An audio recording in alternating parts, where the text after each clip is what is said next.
Great Britain, 1990s. A terrible threat hangs over the kingdom. It hasn't come from elsewhere.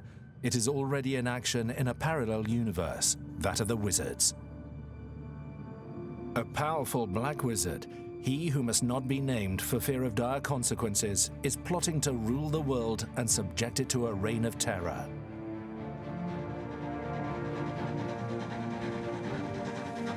At the same time, a young orphan enrolls at the School of Witchcraft and Wizardry, not realizing that his destiny is to fight the Dark Lord to the death. It is at Hogwarts boarding school in Scotland that Harry Potter gradually discovers the role he must play in this battle.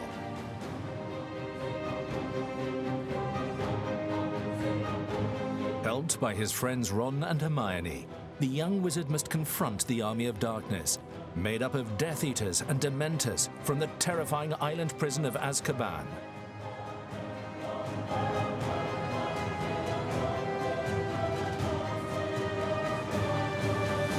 Albus Dumbledore, the head wizard at Hogwarts who is leading the resistance, will be his mentor for the most powerful spells. Voldemort's victory will never be complete as long as Harry Potter lives.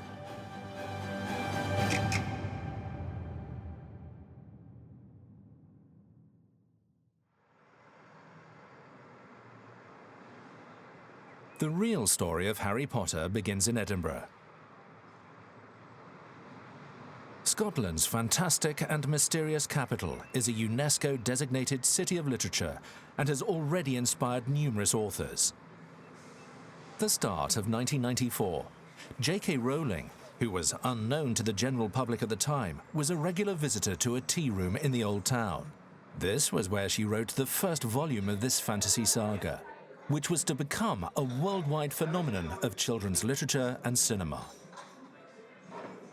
She spent hours filling pages with stories born of her imagination, identifying her characters and imagining wizards, scenery, and fantastical creatures, which would go on to make up the world of Harry Potter.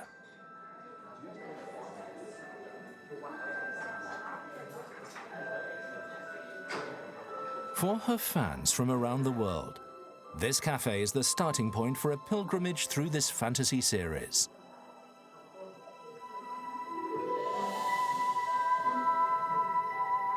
The walls of the toilets are covered with their handwritten messages, left here to express their gratitude to the author.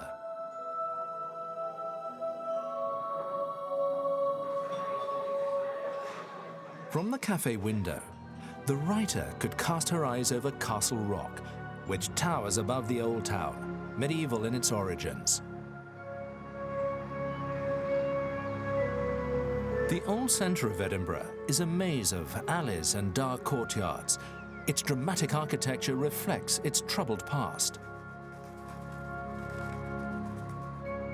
The Old Town is the ideal setting for a fantasy novel.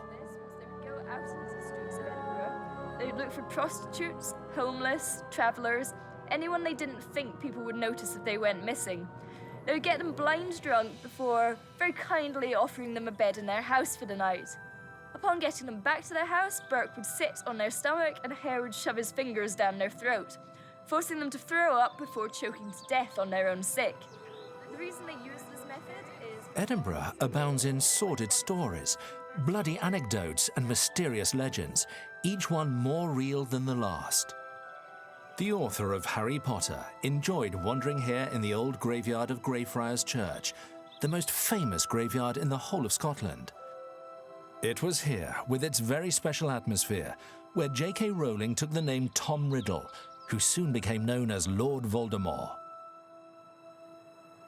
Earlier I was telling you about the Covenanters, the religious reformers of the 17th century who were persecuted for their views.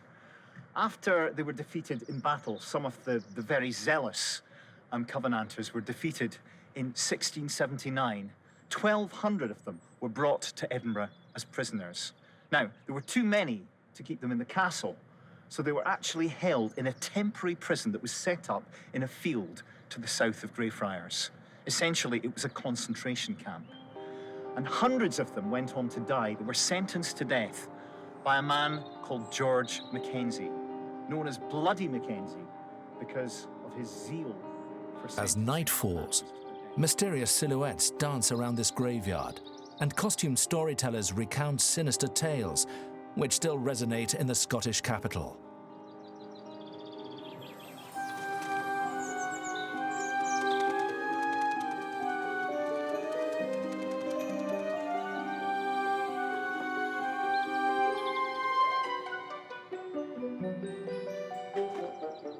This is the famous sword of the Highland warriors, the formidable Claymore, which is held in two hands and which caused so much devastation on the battlefields.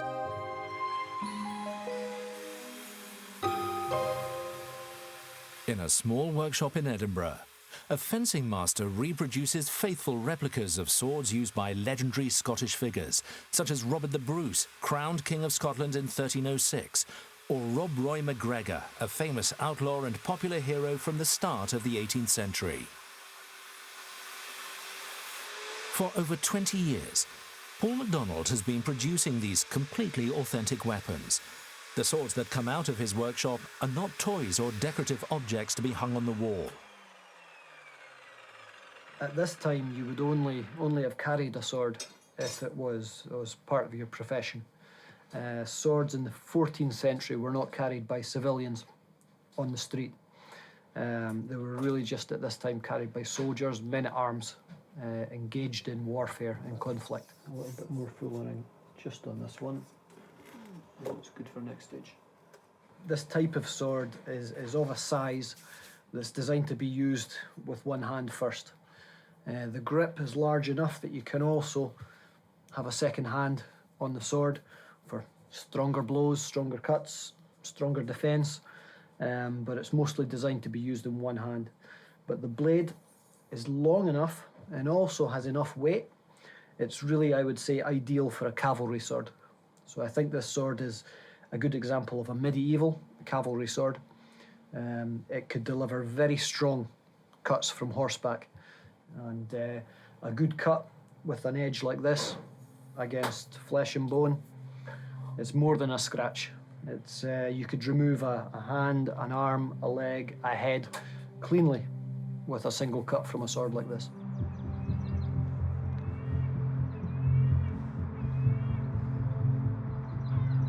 I think I've always been creative. I've always liked making things and doing things with my hands since I was young.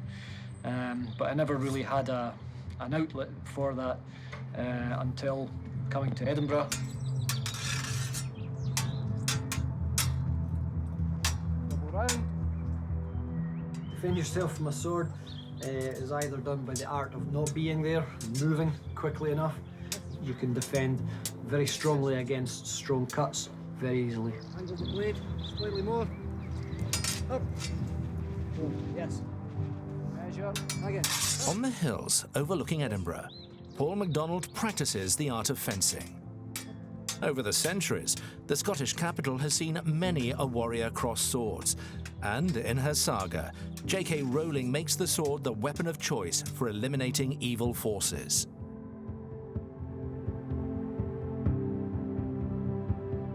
London and Wales may have provided the locations for many of the sets in the Harry Potter films, but it is in the midst of this northern land that the bulk of the story unfolds. It was this dramatic light, these rugged mountains, and these steep-sided valleys that J.K. Rowling had in mind when she set the scene of the fatal confrontation between Harry Potter and Voldemort.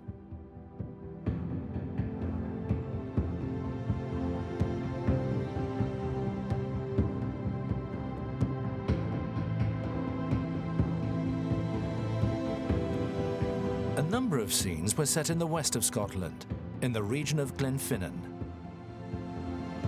This is where the famous Hogwarts Express ran, the steam train which took Harry Potter to his school of witchcraft and wizardry.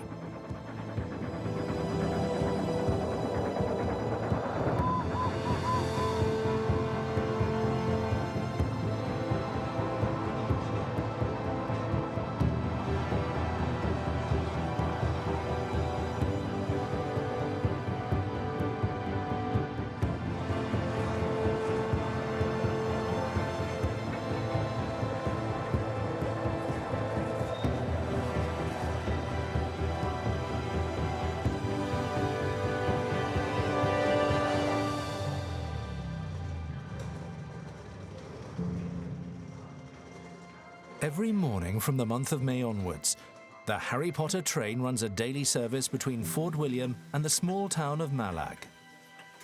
When does it cross the viaduct at Glenfinnan? If you're there and set up for about 11:45, we should be there just after that. Okay. Hogwarts Express is actually the Jacobite steam train, which came into service over 30 years ago and covers the legendary Small Isle route.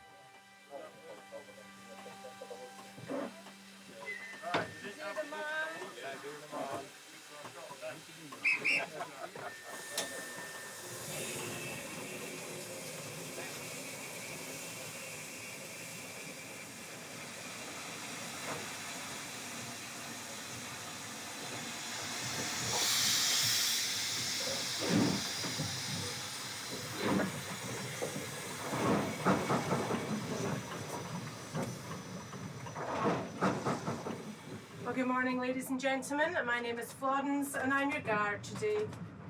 West Coast Railway Company would like to welcome you on board this 10:15 steam service to Malag, arriving in Malag at 12:20. A decade or so on from the film's release, the fame that this little train acquired in the cinema shows no sign of abating.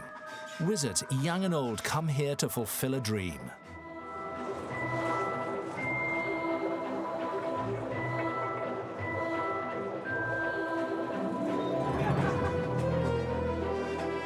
The real star of this journey is the famous Glenfinnan Viaduct, a bridge about 30 meters high with 21 arches, which nowadays owes its fame to the adventures of Harry Potter.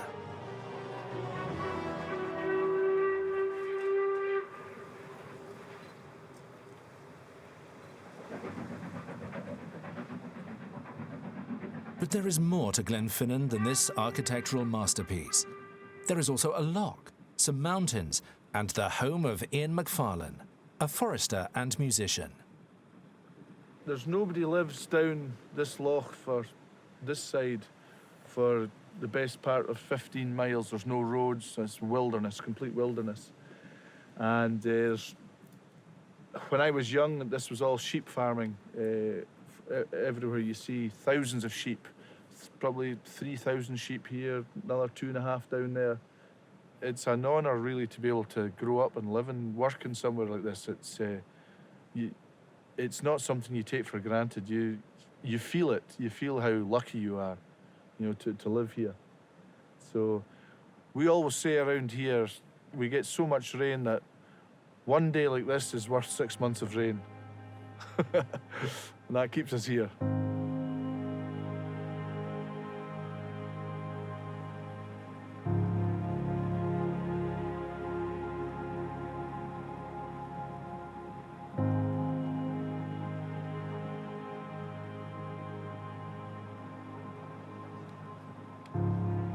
Uphill from the now famous viaduct, Alistair Gibson is the steward of the vast Glenfinnan estate, which comprises a series of forests and hills extending over more than 4,000 hectares.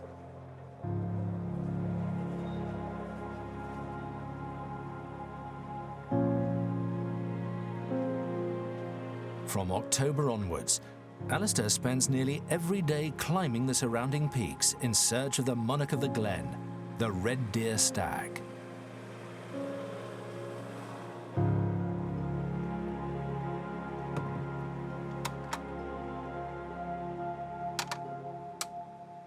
My job as stalker is to control the population. We have lost the natural predators, the bears, the wolves, the lynxes. We cull about 100 deer a year on Glenfinnan estate, of which 25 are stags, 60 odd are hinds, and we have to take followers as well, calves that are late born, poor, won't live through the winter.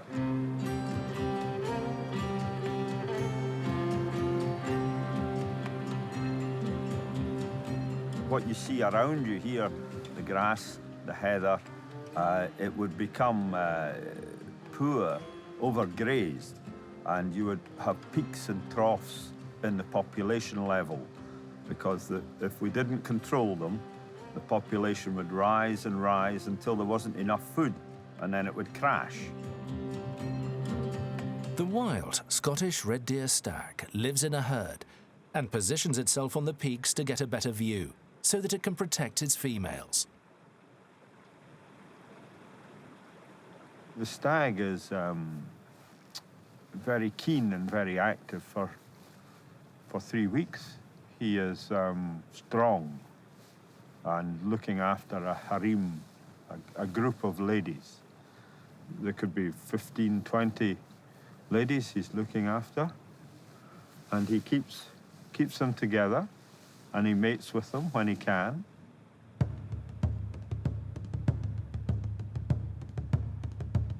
The technique would be have the wind in your face, so as they're not smelling you. They're very sensitive to that. Stealth, quietly. They're very sensitive. They can hear you loading the rifle. We load the rifle 200-300 meters away, crawl into 100 meters, slide the barrel through the grass, and approach that way. It's, their eyesight is very, very good.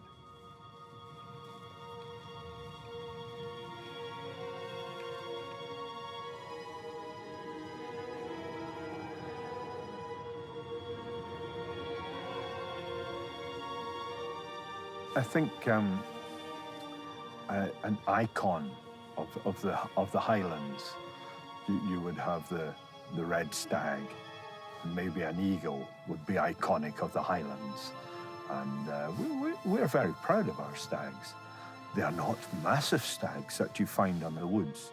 They have adapted to live in the open hill. They have become smaller, but they are very wise as well. In lots of stories, the stag is a savior. In Harry Potter, it symbolizes the protective spirit of Harry's father when it appears to him in an ethereal and luminous form.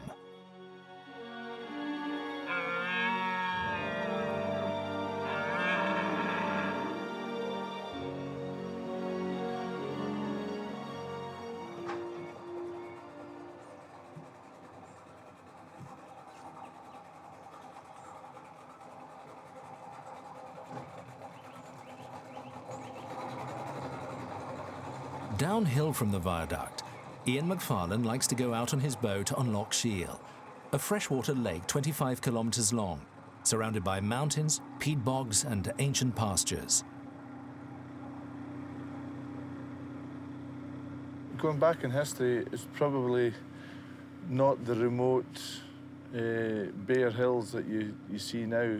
It was worked by all the people living up and down the loch side, hundreds of people. They would have all been carving a life out of this tough terrain, planting crops and tending their cattle and maybe a few sheep and some goats. The traffic on the loch would have been quite busy because everyone travelled by boat.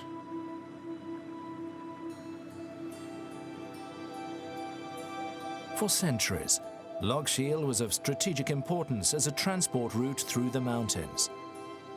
It used to flow into the sea.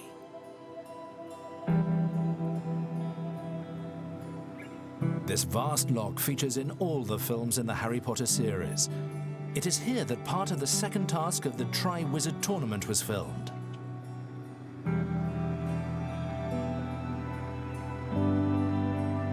And Harry Potter flew over Loch Shiel on his hippogriff.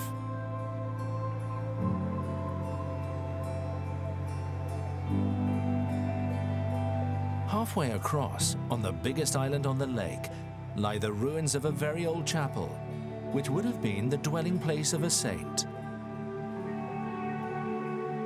For centuries, it has watched over the tombs of important members of Scottish clans.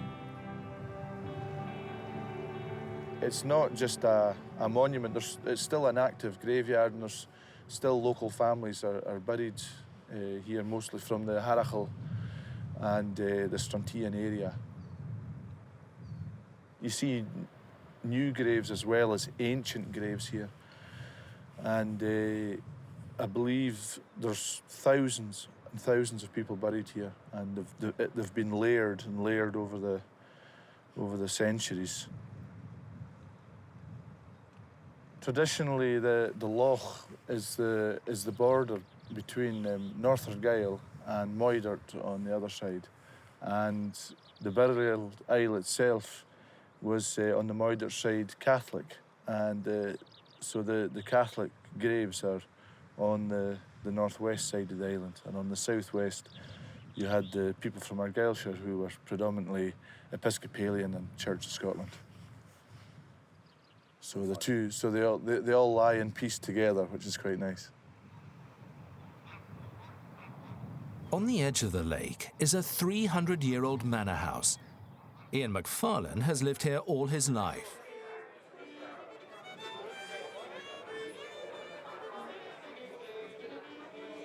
My mother and father ran a hotel, and my father's a bagpiper and fiddle player.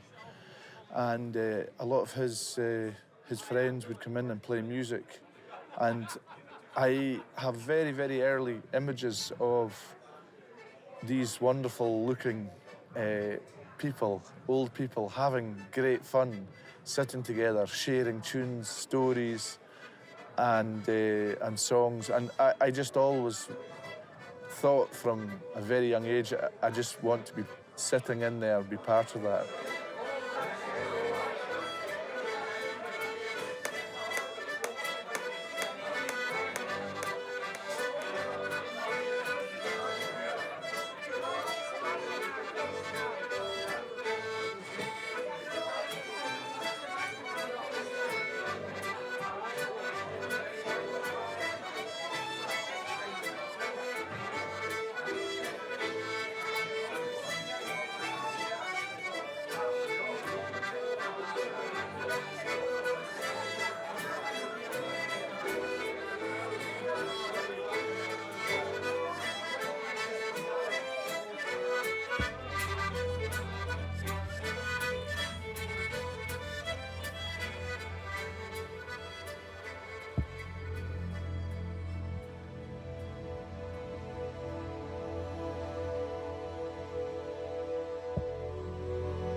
The manor house at Glenfinnan is famous in Scottish history. This is where, on the banks of Loch Shiel, the Prince Regent Charles Edward Stuart landed, rallying hundreds of Highlanders to his cause. The last Scottish rebellion set off from this lake.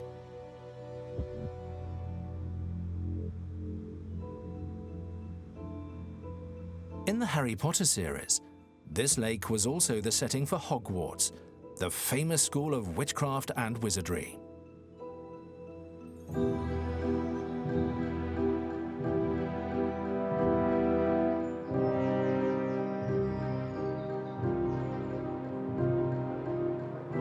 Edinburgh is home to the most famous school in the north of the United Kingdom, Fettes College.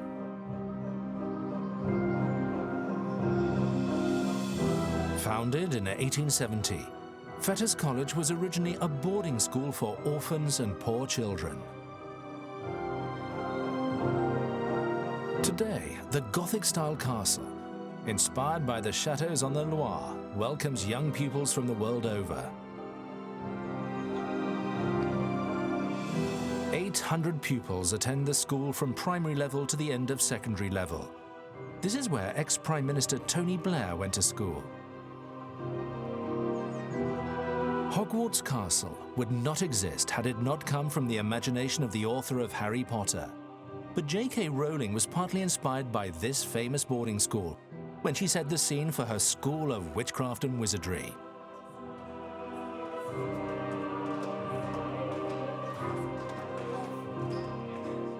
So, groups of 4, one group of 3, girls and boys in each of the groups. Okay, and then get yourselves at one of these stations. Starting with the paper copies first, then after 7.5 minutes, I should be quite precise about this, I will let you go online. 7.5 minutes, using the book. Marcus, age 12, joined Fettes this year. The school has transported this young boy to another world. Current theatre of war. I think my first impression was quite kind of surprising. I didn't really I didn't really imagine how big and how kind of amazing it is. Like every little detail in the building, it looks like it's all ancient, and it wasn't what I was used to. I think it was quite unrealistic at first. It's like being in a castle. It's just massive and awesome.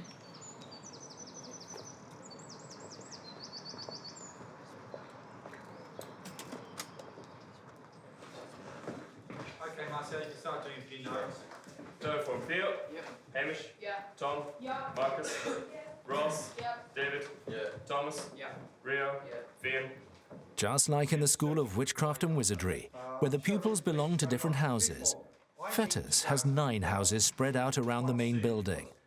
Marcus has joined Carrington House. He's now about 3 weeks away, less than 3 weeks. And you go back to your house, and it feels like you're going back home. It's not really like you're at school. It's more like you've invited your friends over for a day, and you're just spending an afternoon with them. But otherwise, it just feels really homely and relaxed, and everyone's really open to chat with you, and it just feels like you're at home. Lesson starts sharp at 10:02, boys. Have a good day today.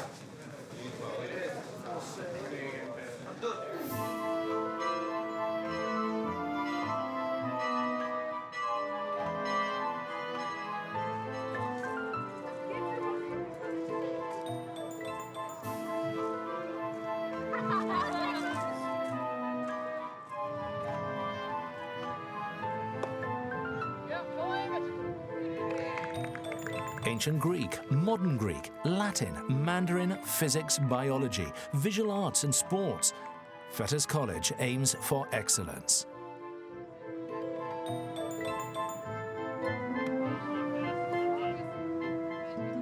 Being a Fettesian's great, even in other places. So yeah, I definitely feel proud.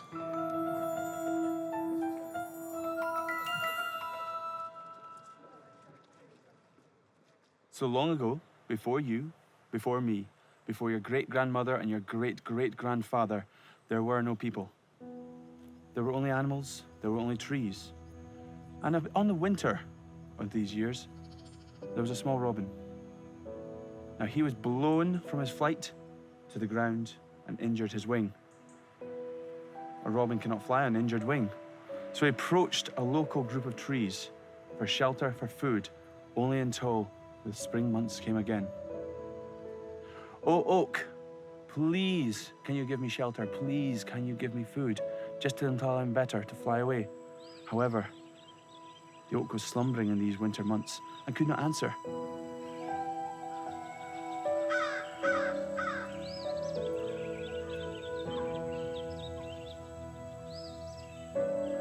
The forest is a recurring theme in fantasy stories.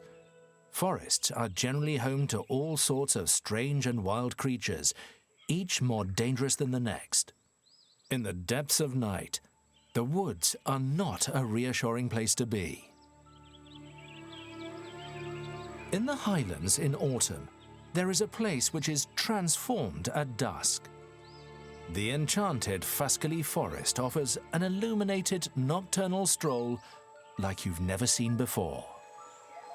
Strung with lights of various shapes and colours, the forest's natural decor has been illuminated by an installation imagined by the young British artist Kate Bonney. The very first brief for the very first event was to bring people out to the woods, out to the forest at night in the dark, and encourage them to look up at the canopy. Because normally when you walk around a forest, you look at your feet to make sure you don't trip up and see, because in this part of Scotland we have some of Europe's tallest trees.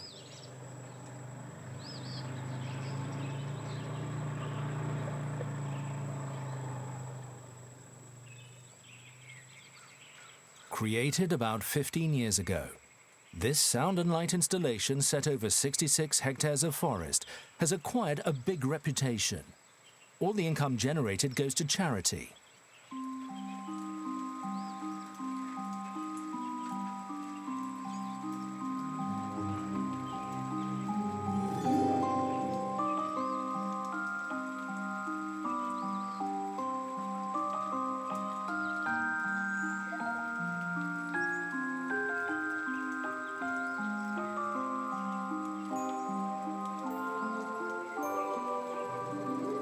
We try to create a journey where you get the opportunity to enjoy the natural beauty or to feel that there might be something mystical or mysterious that you can't interpret. And also points where you just feel a little bit nervous or a little bit scared just by not being quite sure what's there.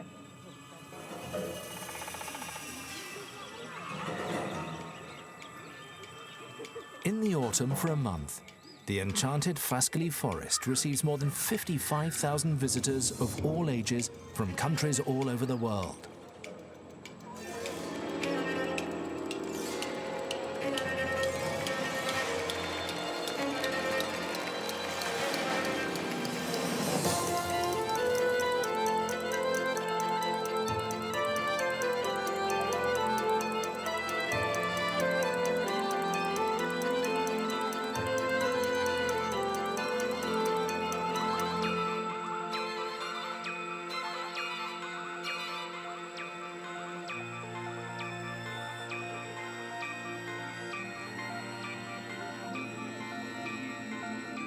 In Harry Potter, going into the forest at night is a punishment.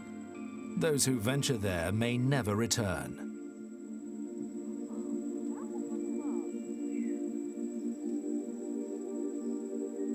And the robin was able to fly away. The Creator had been watching this, had received all these words from animals of the kindness of the pine, and approached the trees. Oak, birch, you were asked for help and ignored an innocent, defenseless animal, whereas the holly and the pine did not turn away from them. Their reward is they will keep their leaves green all through the winter months, but you will lose yours. And thus autumn was born, and the leaves fall from the trees of the oak and the birch, but the pine and the holly still stay green and fresh for all those who need comfort, shelter, and food. And that's how we have autumn.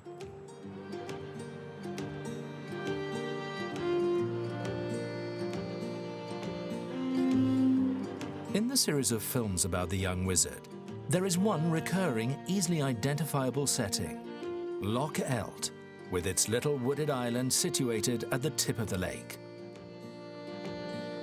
It is here that Albus Dumbledore's tomb lies.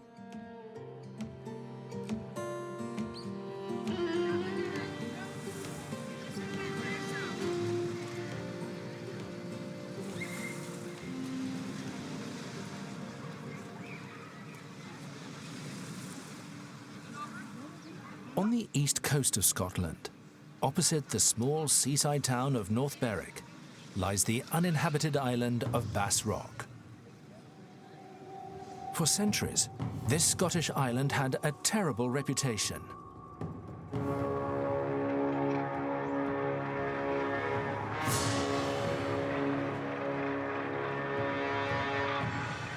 Like Azkaban, the prison for wizards which J.K. Rowling also situates in the North Sea, Bass Rock was a formidable prison.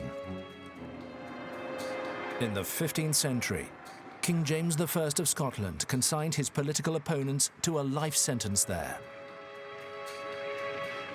Bass Rock is home to the largest colony of gannets, or in Latin, Morus bassinus, in the world, hence its name. Its surface has been whitened by the feces of the 200,000-odd birds who live there. For over 40 years, one woman, Maggie, has been coming to observe them regularly. Just last year, we became the largest northern gannetry in the world, and this is fabulous. How cool is this? Over 75,000 breeding pairs. As an island, as I say, of research now and study, very important. But what's so wonderful is we're not wild and remote.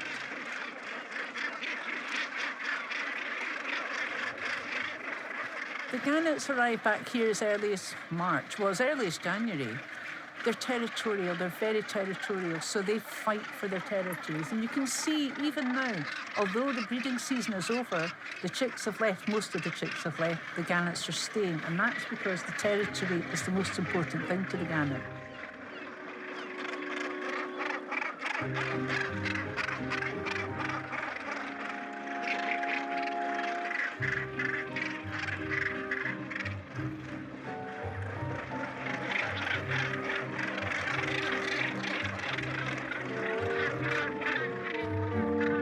where really the young chick straight off starts to yip yip and tap the bill of the adult. It's like, I'm here, give me my dinner. But the adults will do their bonding. And usually the one that's about to leave points its bill to the sky, and it's to say to its partner, OK, I'm off now. You stay, you're in charge. But the young bird will have had a feed, as we saw. And it's not delicate. The young bird, the head goes straight into the bill of the adult, and the adult regurgitates the fish.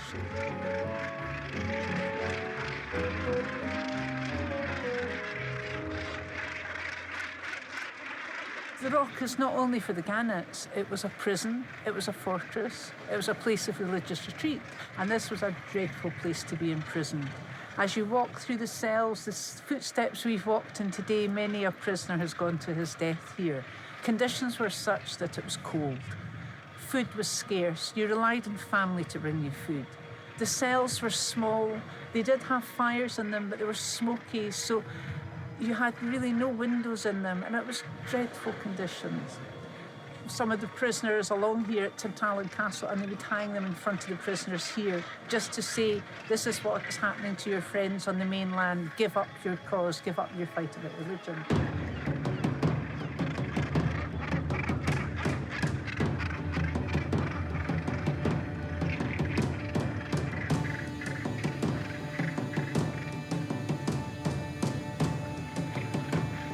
The equivalent of Alcatraz for the wizards of Harry Potter may have been inspired by this place, from which there was no escape other than by death or insanity.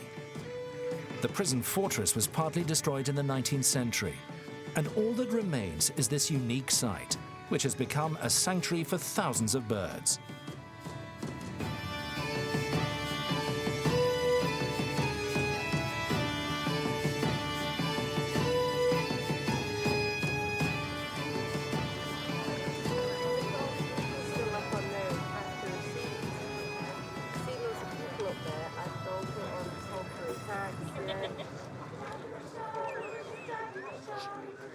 Every year for 30 years, Calton Hill, which overlooks Edinburgh, has played host to a tradition which dates back to ancient times.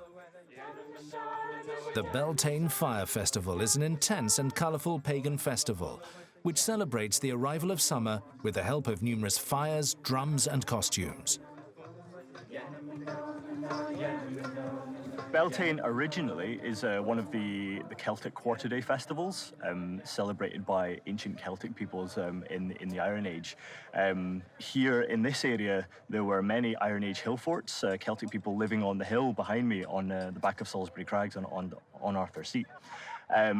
In modern times, in 1988, a group of people who were involved in kind of site-specific performance and what have you, decided that they would resurrect this ancient festival.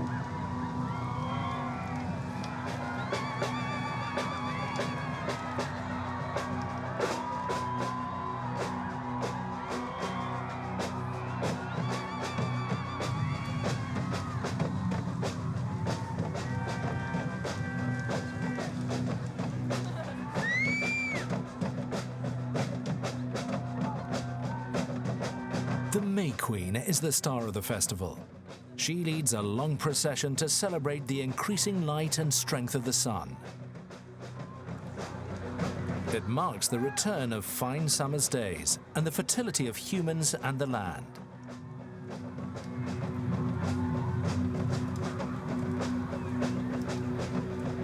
The Green Man, winter's ambassador, is resigned to his fate of dying in order to be reborn anew. The group of reds represents the fire, which stands for pure instinct and the unstoppable force of life.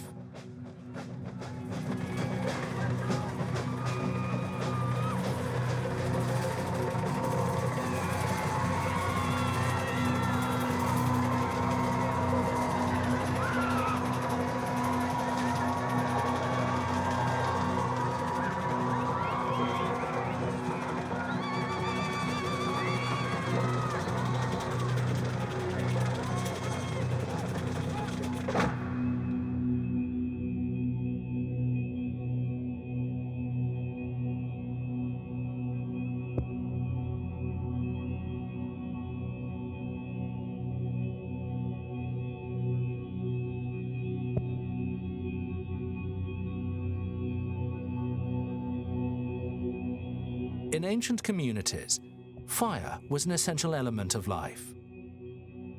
In Harry Potter, it is a factor in the killing curse, which is unblockable and leads to instant death in a bright flash of green light.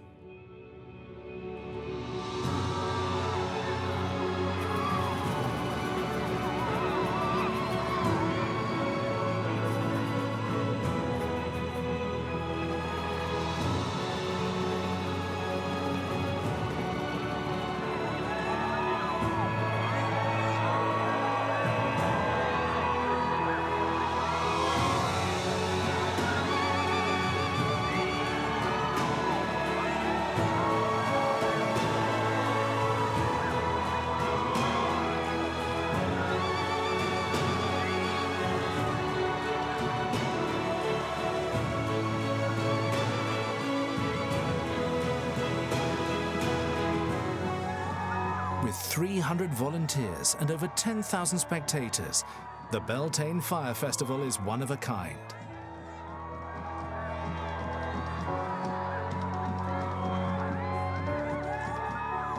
Edinburgh and Scotland, so rich in legends, mysteries, and fantastic mythologies, could not help but inspire the author of the famous Harry Potter series.